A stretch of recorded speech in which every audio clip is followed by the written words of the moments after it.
Kaya nga the more na she's hot, the more na mas maraming mahina ang kanilang filter mechanism. So kaya tayo sinishit test ng mga EA. Kasi pag naging emotional na ang lalaki, doon na mafe-feel ng isang babae na hindi siya safe. Talagang mas maraming shit test ka matatanggap because most of men right now are tayo may kasalanan kung bakit lumalaki ang ulo nila. Hey! What's up guys? Ito po ang inyong lingkod, si Suplado Boto.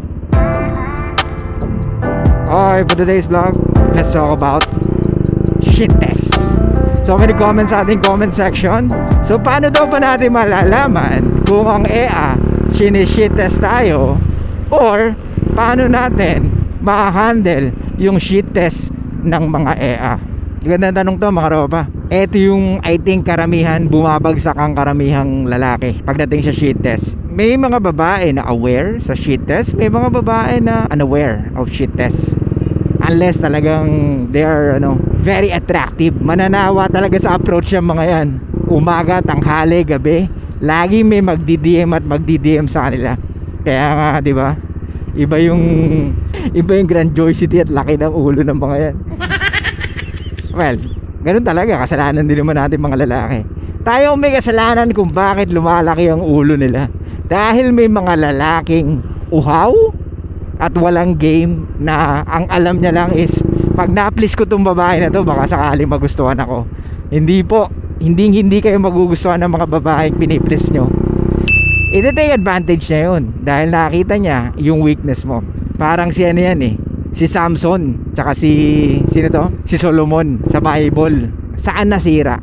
Sa EA mga ropa. So sa Bible, si Samson ang pinakamalakas, tama? Si Solomon naman pinakamatalino yan, pinaka malupit na leader. Pero ang problema, natalo sila ng tukso pagdating sa mga EA. So sa atin, talo tayo pagdating sa mga shit test mga ropa.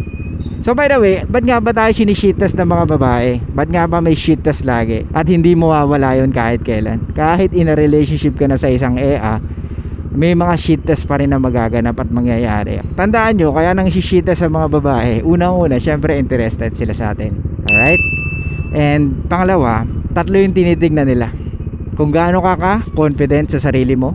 Yung pangalawa is authenticity. So kailangan nandun yung pagiging authentic mo, yung pagiging ikaw. Kasi baka mamaya nagpapanggap ka lang di ba? Meron si kasabihan na fake it till you make it. Kasi mahirap yung fake it till you make it. Kasi pag nandyan na yung shit test, pwedeng nararattle ka na. Syempre kailangan authentic ka, di ba? Baka mamaya mapagpanggap ka. Yung pangatlo, syempre, kung meron kang emotional strength. Kung meron tayong emotional strength bilang lalaki. Kasi nowadays, talagang mas maraming shit test ka matatanggap because most of men right now are keepy or soft. Let's be honest mga ropa, pag hindi nyo tinanggap yung softness nyo, how can you make that okay, there's nothing wrong sa pagiging soft mo, pero ilalagay mo sa lugar. Pero let's say for example, aarte ka sa babae na wag na nga, tatampo-tampuhan ka, medyo baka maopang EA sa'yo. Lalagay mo sa lugar. Oo, marunong tayo magtampo mga ropa, pero hindi tampong pambabae, okay? Yung tampong lalaki is nandun pa rin yung pakikipag-usap natin sa kanila, pero mararamdaman nila na parang there's something wrong sa nagawa nila, di ba? Alam mo yun? So yun, dapat may emotional strength din. Gets? Kasi ang babae emotional creatures, di ba? So gusto nila talagang malaman kung talagang mapagkakatiwalaan kanila emotionally. Kasi magre-rely sila sa iyo Yung strength nila, kukuhanin nila sa atin. Alam nila yun na because they are emotional, yun yung weakness nila. Kumbaga sa babae is more on about feelings ang pinaiiral, hindi yung pagiging logical. So kaya kailangan talaga nilang malaman kung itong lalaki na to is mapagkakatiwalaan or pwede siyang maging safe or magiging safe ba ang kanyang nararamdaman. Kasi pag naging emotional na ang lalaki, doon na mafe-feel ng isang babae na hindi siya safe maging emotional sa feeling ng isang lalaki. Guys nyo mga ropa, kaya kailangan authentic tayo, confident tayo, at meron tayong emotional strength. Kasi lagi tayong susubukin ng mga EA at hindi lang EA, kundi marami pang ibang bagay na pwedeng sumubok sa atin. Alam mo yun, mga pangarap mo na gusto mo matupad, nape-pressure ka na paano mo makukuha or anong gagawin mo para makuha. Marami mga ropa, maraming problema ang lalaki.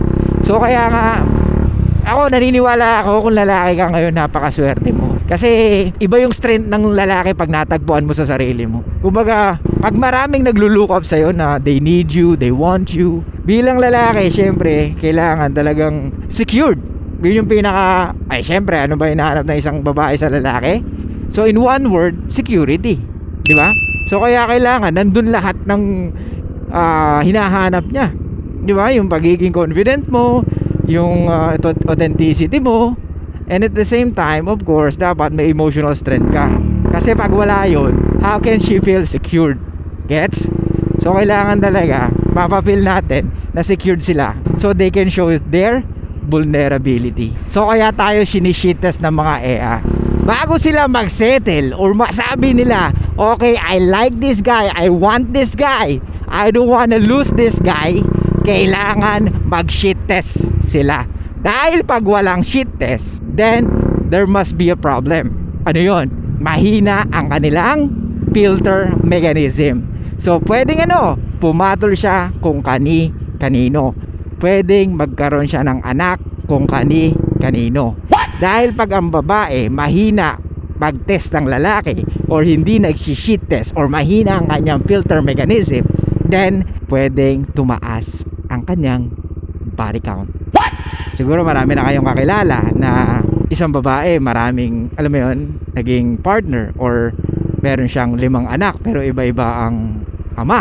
Hindi natin pwedeng masabi na wala, nagmahal lang. Ikaw, let's say for example, may nagustuhan ka isang babae, nalaman mo meron siyang 3 anak pero ang ganda niya pa rin, hot pa rin siya. Pero nalaman mo, kumbaga 3 yung anak niya, 3 ama na iba-iba.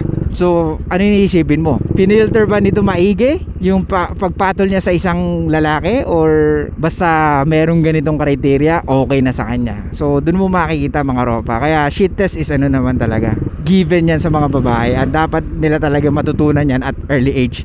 Kaya nga the more na she's hot, the more na mas maraming nag-a-approach sa kanya at expect mo, mas lalong gagaling siya pagdating sa shit test. Dahil sa dami na nag-a-approach sa kanya, makakabisado niya yung mga lalaki na simp or yung mga lalaki na playing safe, playing nice guys, at yung mga lalaki na creepy.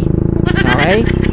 Kasi kung hindi nila pagdaraanan yung mga ganun na situation, then pwedeng maapektuhan ang kanilang pagpili ng tamang lalaki. So paano naman natin ma-overcome or paano naman natin ma-handle ang shit test? Okay, number 1,